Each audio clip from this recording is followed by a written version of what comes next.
Hello and welcome back to another video. So, in this video, I will be figuring out what my next book it is that I'm reading. So I have one more ebook, which is The Truth Beyond the Lies. I only had 2 ebooks this month. And then we have, still in the TBR, The Truth Beyond the Lies. I keep saying that title wrong. Truth Beyond the Lies is an ebook.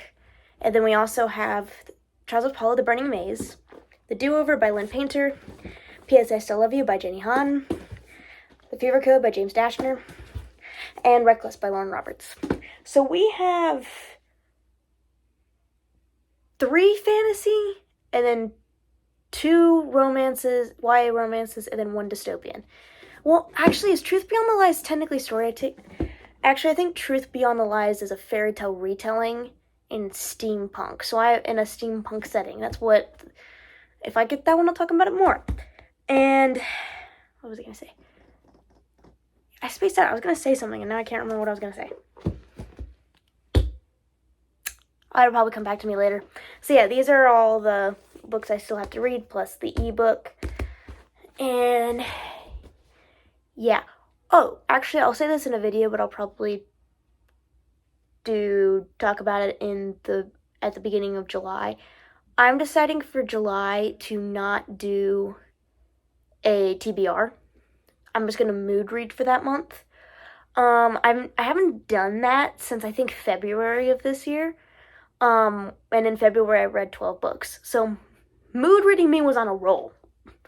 So that's my plan for the month of July. I'm just gonna mood read, so there won't be like a TBR video at all.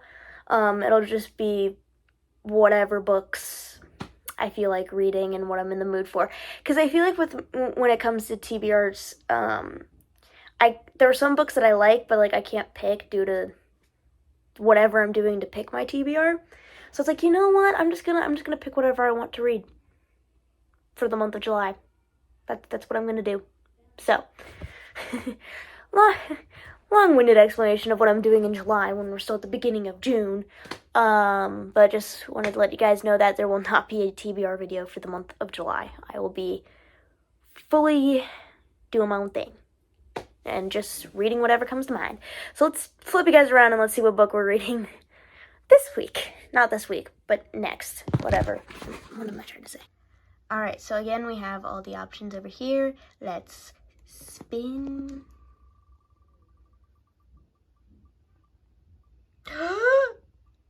Yes! Oh my goodness, yes! Oh, yes, and remove. Yes!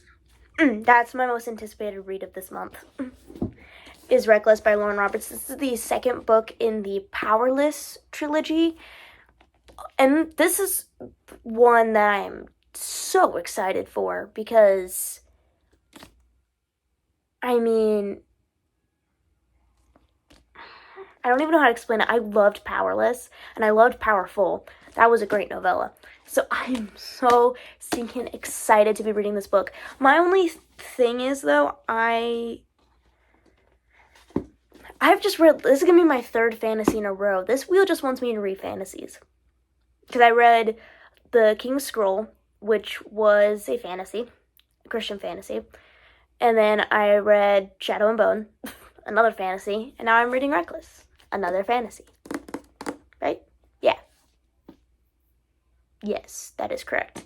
I'm so excited. This is also the one that I feel like there's been a lot of raving about. Because Fearless, the 3rd book in the trilogy, has just came out this April, I think. Correct me if I'm wrong. And it's gotten a lot of hype. It's also a thick one. So this I'm excited to read this. Although, see, I think about this is I'm gonna be at work tomorrow, and I read a lot at work, due to having free time. So, I mean, hey, I could finish this in a day. Possibly. Who knows? But I'm excited. Because this book, oh, it's been my most anticipated read. Because I read Powerless end of March. It's June. So I've gone all of April and all of May without reading the sequel to that book, and I have had to try and avoid spoilers left and right. I have avoided watching like not book talk. I don't have book talk. Booktube people that I watch, avoiding watching their reading vlogs or them talking about either this or Fearless. Obviously, haven't even come close to reading Fearless yet, but for like 2 months I've been avoiding spoilers for this book.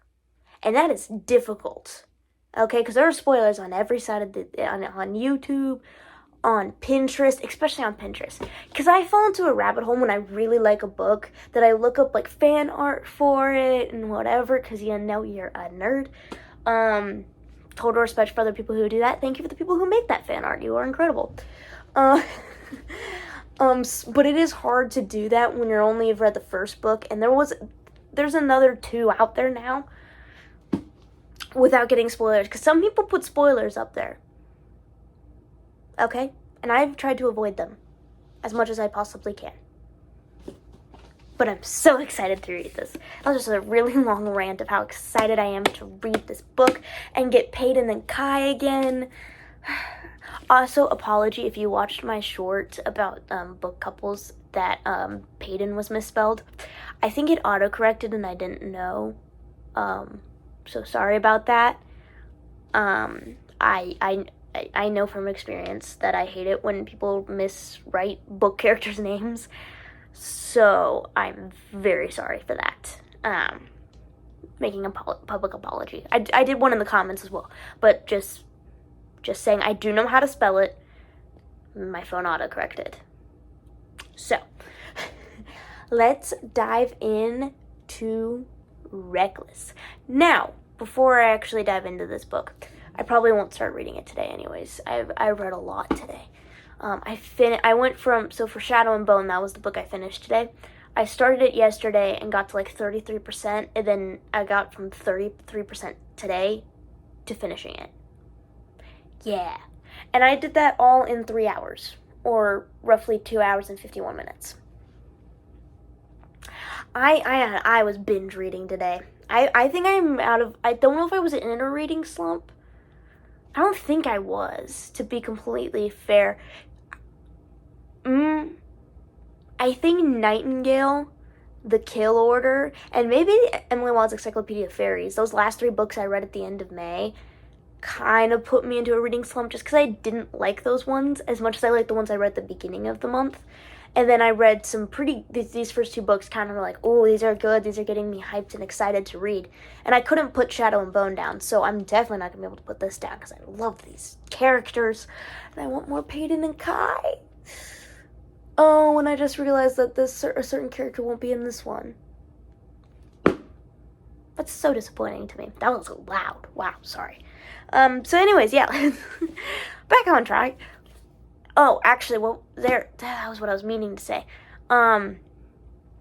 If you want to go watch my initial reading and reactions to Powerless by Lauren Roberts, the first book that's like right up here, I have a reading vlog of that. It's like the second video I think I ever post. And it was a conjoined reading vlog of me reading Powerless, and then I also read The Wicked King. It's just in the same video. I was still experimenting with what I was going to do for video formats. So, if you would like to go check out that before you continue watching this, I'm going to say spoiler warning because I'm not going to hold back on my thoughts and opinions, especially because I loved the first one. I'm going to talk about what happened in the first one, and then probably my thoughts and opinions on stuff on this one. So if you haven't read Powerless or Powerful, I'll probably bring up some Powerful stuff as well, or Reckless, I recommend clicking off of this video, going to go read them, and then coming back. Because I'm not going to hold back. This is the same way I am with like book series I've already read, because I remember them so clearly, but this is a series that I'm super excited about, so I don't really want to hold back any of my thoughts and opinions on it because I really like it. So again, if you haven't read any of the first 3 books in this series, or the first 2 books in the series in the novella, I'd recommend going to read those before you come and watch this. So there'll be a spoiler warning thing here.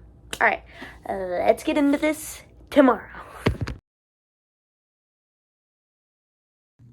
Hey guys, and welcome to an update. So I am now 64% of the way through this book, the Book of Reckless, and I kid you not, the reason, so again, this is coming off right after I picked this book, and I'm already at 60%. It is so stinking good. Peyton and Kai trying so hard to not be in love with the other one is so, sorry about the hair, is so funny to me, because it's consistently like, this is a mistake, we shouldn't be doing this, you're trying to kill me, you're trying to take me in, and then he's like, you killed my dad, I shouldn't be liking you, you're the enemy. They're always like, he's the enemy, she's the enemy. Bro, oh, sorry, I just covered you. No, you guys are not each other's enemies. You guys are each other's soulmates. All right? And it's so good. I don't know how I went this long without reading this book. Also, we've been getting some random Kit POVs. That I don't remember that happening in the first book. Did that happen in the first book? Comment down below if you remember if that happened in the first book. Also, do not comment any spoilers. No spoilers. Alright? I already did a spoiler warning before this clip. No spoilers in the comments, people. Because I hate spoilers. So, and I'm still reading this. It is so stinking good. I mean, there have been so many moments, because I was reading at work, and I wasn't alone at work. I had a fellow coworker at work today. So I was trying very hard not to be giggling majority of what I was reading, because there were some cute moments. The banter, people. The banter. It's so good. Lauren Roberts, you have probably become one of my favorite authors. And I've only read 2 in like 60% of your books. It's so good. It is so good. Honestly, it is incredible. And yes, I'm telling you, I'm on chapter 33, Peyton's POV. Oh, it's so stinking good. There have been so many plot twists of this book, though. I want to say plot twists. It's just like, it's so funny to me, because, alright, Kai finds her, she escapes. Kai finds her again, she escapes. Kai finds her again, she escapes, he gets captured and is now the prisoner. Then they both get captured. And then they're now escaping together. Into the Sanctuary of Souls, I think is what it's called. But I kept laughing because it was constantly like, he found her, she's getting away. He found her, she's getting away. He found her, she's getting just over and over and over again. It's so funny. And that's, I think, one of the reasons why I'm loving this book is it is absolutely... Oh, you can also see my TBR stack here. It's getting smaller, people. It's getting smaller. Which is also great. But it is so funny. I'm laughing so hard at moments. I'm like, this can't be real. You can't keep on finding her like this. It's just destiny. It's just destiny. It's the author being like, these two are getting together whether they like it or not. And the readers are enjoying. I'm eating this book up. I'm loving it so much. So yeah, there's your update. Hope you guys are enjoying this video. It's probably going to be pretty short as I'm really close to finishing this. I also realized that once I finish this, I only have like 5 more books to read. And then and it's only the 7th of June. Today's the June 7th. There's like 30 something days in June. I can't recall if it's 30 or 31, but there are 30 something days in June.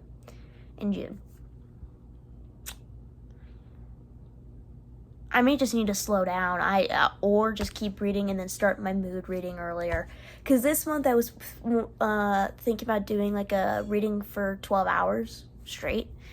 And then I was like, oh yeah, let's do. And then I realized, oh, I only have like 5 more books left to read, and the rest of my books I'm pretty sure are short. I think the longest, I didn't have very many long books this month, I guess, but I think they're pretty short, so I guess I'm not going to be doing that this month. I may do it next month because I'm going to be mood reading next month, I think. No, I am mood reading next month. I just don't know if I'm going to do a reading for 12 hours while mood reading. I don't know how that works. It'll be a fun video, though. You can join me along for a reading for 12 hours straight. Comment down below if you want me to do that, by the way. I would like some feedback if you would like to watch me read for 12 hours straight. But anyways, back to this book. I'm loving it. I'm eating it up, and I will... Honestly, this is probably going to be my favorite book series ever. This may trump Harry Potter and Percy Jackson for me in my, like, adult age, because Harry Potter and Percy Jackson are my childhood. I wouldn't really say Percy Jackson, not as much. I started that when I was 14, but... Or no, 13, 14. But now in my adult life, this may be my new favorite series for... I'm loving it. And I can't wait to read Fearless eventually. That may be next month. I may just mood read and read Fearless. Because that one's long. That would be a 12-hour book reading marathon. I wouldn't say marathon. But anyways, yeah, I'll see you guys in the next clip. I don't know if that's going to be the ending or not, but I will see you.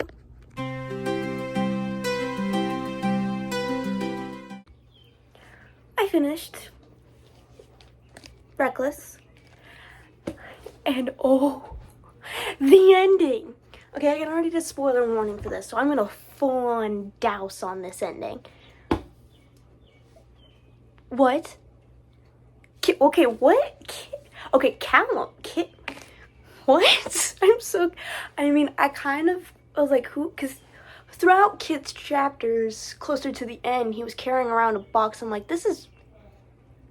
Especially how it was explained, and the references, but like the foreshadowing. I'm like, who are you proposing to? That's what I got immediately, and then I was like, hold up. No, I didn't want to believe my thoughts. I was like, no, they wouldn't. Lauren wouldn't do that to me. She did it to me. Kit proposed to Peyton, and I kid you not, this is right after. They just admitted that they loved each other. Also, I spent this entire book waiting for that. Because there was so much stinging tension. This is the most angsty, tension-filled book I think I've ever read. This is more tension-filled than the first one. And I didn't think that would be possible. It's so good. 5 stars. Hands down, this is a 5-star book. I have given every Lauren Roberts book I've read 5 stars. Girl, you keep writing. I will read anything you publish. It's so good. Oh, I don't even really know what else to say. This book is amazing. I absolutely loved the tension, obviously. This book I wouldn't say there was like crazy high stakes. Now, there were some moments where I was fearing for their lives.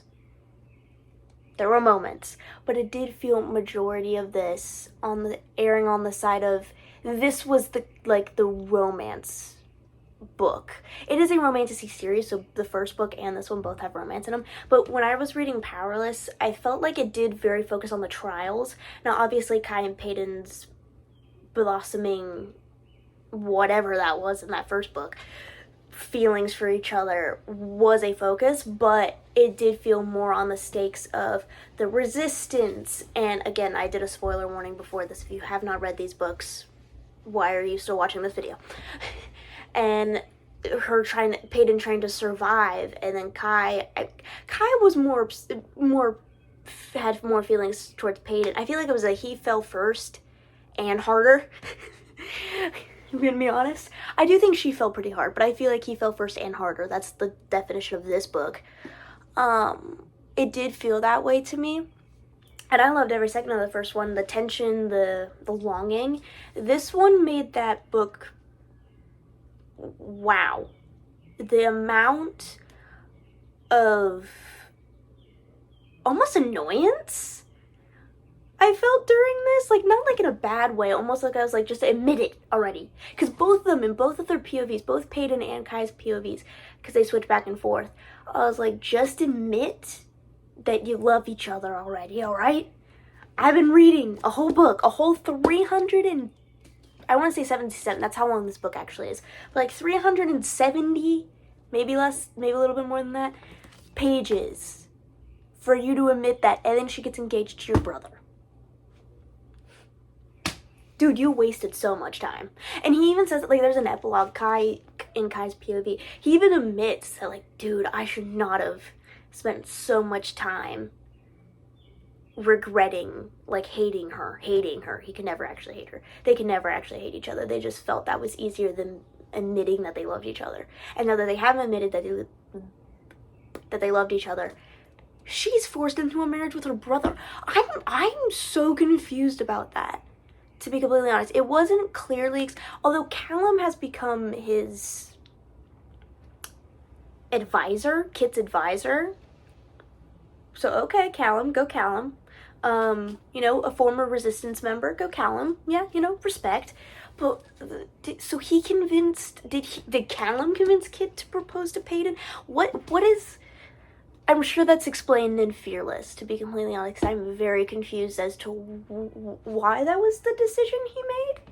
I'm grateful for it because it means Paden doesn't have to die, but I'm still confused as to why that was the position, the decision he made. And Ava? When I read the prologue of this and that there was a family tree at the beginning of the book, I was very confused as to, like, okay, so that was the only time that Ava was brought up, was at the very beginning of the book. So I was like, okay, so is she gonna come back to play later, or is this just a one-off thing? What loose ends? Please wrap these up. It got wrapped up later. It explained that way later. He told Paden about it, and it was super cute, and it was a whole thing. I'm going down a whole bunch of rabbit holes here, but I've been thinking about this the whole time I've been reading this book. Where's Mac? Does Mac never come back? Like, is he only in the novella? Because I was kind of hoping he would be in this one, because I loved his character, and I want him and Kai and Paden to meet. That would be awesome. That'd be so entertaining. Because him and Kai have the same elite power. Like, they can, like, siphon from other people. So I don't know. Could they, like, feel each other's power and realize it's the same one? Is that a thing? Can they do that? I don't know. I feel like Mac's such a loose end. Because, like, Adina's dead. It's so hard to say. So he's still alive, I'm assuming. So does he come back? I want to know, but then again, I don't want to know, because then I'll be pleasantly surprised if he does come back in Fearless. That'd be awesome if he came back in Fearless, because I really want him and Paden to meet, because this was, like, another person in Adina's life that meant so much to her. Was the two people who meant the most to her were Paden and Mac. But I want to know. I'm so curious as to where he's at. Does he come back?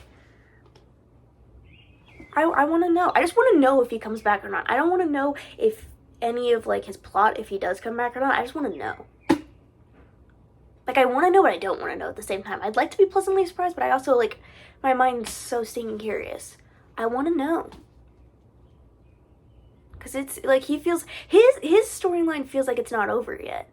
I was like, ooh, I want he's kind of like a loose end that hasn't been tied up yet, because he's still alive. So does his story actually end in Powerful, and then he just never comes back? I want to know. Powerful. I said the right book. So 5 stars, 10 out of 10 recommend this series. It is so stinking good. I love this book so much. It is so good. So good.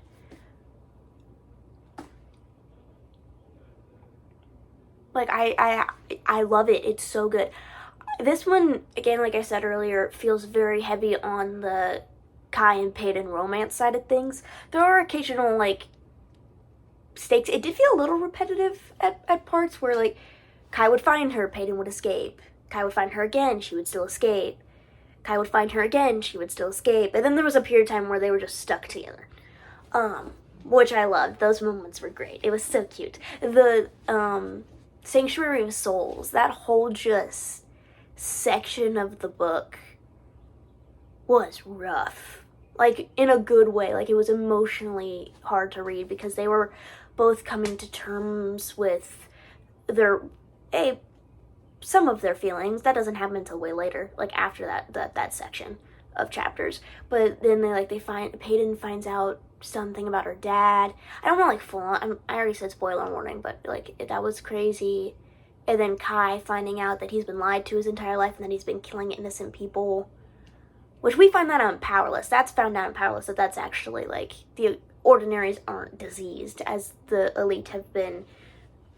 That lie's been fed to people for so long by the king, the dumb king. I was also feeling about this with more Kit than Kai, actually both of them, where, especially Kit, because in his randomly thrown in there chapters, or sporadically, it wasn't random, they were in there for a purpose, thrown in their chapters, I was like, I understand that he's your father, and that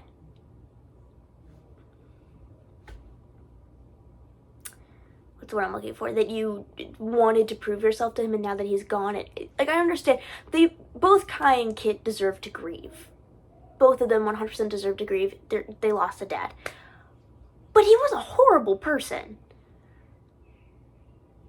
I mean, and Kai probably knew that way better than Kit did.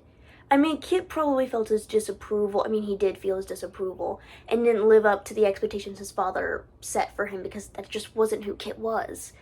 But Kai was the one who grew up with kind of almost his father torturing him his whole life. So I feel like Kai is a little bit more accepting of his father's death than I think Kit will be, just because Kit didn't get to see the full extent of who his father actually was. He put his father up on a pedestal. This actually kind of reminds me of The King of Scroll, the book that I read at the beginning of this month. There's a reading vlog of it if you'd like to go watch that, where Marcus, Chiron's older brother, so this is explaining a completely different plot here, but Chiron's grandfather is a general who is extremely loyal to the king and his gods, which aren't real. Chiron and her brother Caden and their father believe in Elohim, the true god. Marcus has always idolized and has tried to prove himself to their grandfather, believing that his grandfather claims to basically have raised him to be this captain, this commander, this whatever. So Marcus and Kai seem like Marcus and Kit seem like very similar characters. And in The King's Scroll, Marcus realizes what a horrible person his grandfather is, and actually realizes like, oh, what you've been telling me and what you've been is not okay. What the person I've become because of your influence is not the person I want to be.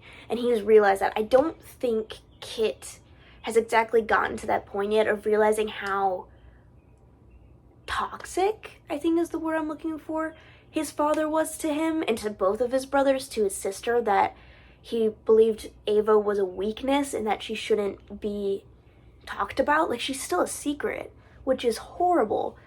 She seemed like a lovely girl from what Kai talked about and how much he loved her. And she seemed like such a sweet little girl. I wish we could have had her. You just lore dropping. There was a lot of lore that was dropped in this book, and I loved every second of it. It's so good.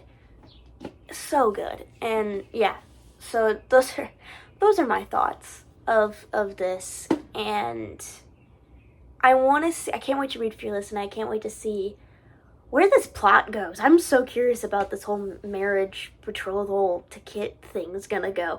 I want to know his reasoning.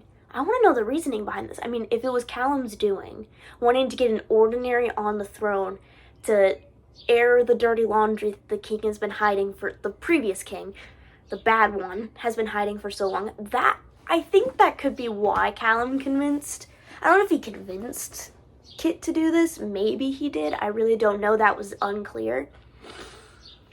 But I definitely can see that being the reason, is like, hey, let's put also, I don't know how the people are going to think about this. You just literally put the person who killed the former king as you're marrying her. I mean, that's torture all on its own. She's madly in love with your brother. So I understand that's going to torture her like crazy. But I think if it was Callum's idea, which is what I was getting from Kit's POV chapters, or Callum was kind of advising him to this idea, that if they do put an ordinary on the throne, Peyton sees Ilya, or Ilya, I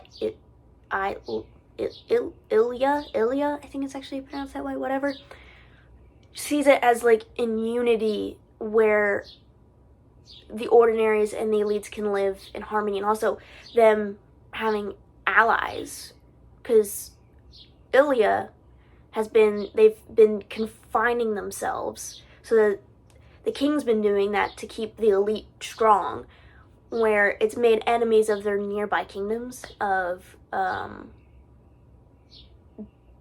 Dor, and that's the only one we visited in this book, so I don't remember the names of the other ones. But I think there's 3 other ones, or no, 2 other ones other than Dor. And the people of those other kingdoms are normal. They're ordinaries. I think they feel kind of like, so you hate us then too, just because we're not powerful like you are. So I keep trying to end this video and I keep having more thoughts. So I think maybe having Peyton on the throne would be a good idea. No, that's not at all similar. Never mind. Because then she can influence Kit. Now, would Kit listen to her influence after what she did in the first book? Probably not. He probably still very mad at her for all that. I don't think he's moved on, but I think he's grieved. I think he's come to the terms with his father's death, I think. Again, we didn't get a whole lot of Kit in this book. And I'm expecting we're going to get a whole lot more of him in the third one. But I hope. I want to know his thought process with this. I'm so curious. But yeah. Anyways, let's wrap this video up. 5-star book. 10 out of 10 recommend. And yeah, so thanks for watching this video. I hope you enjoyed it. And please like, comment, and subscribe. And I'll see you all in the next one. Bye.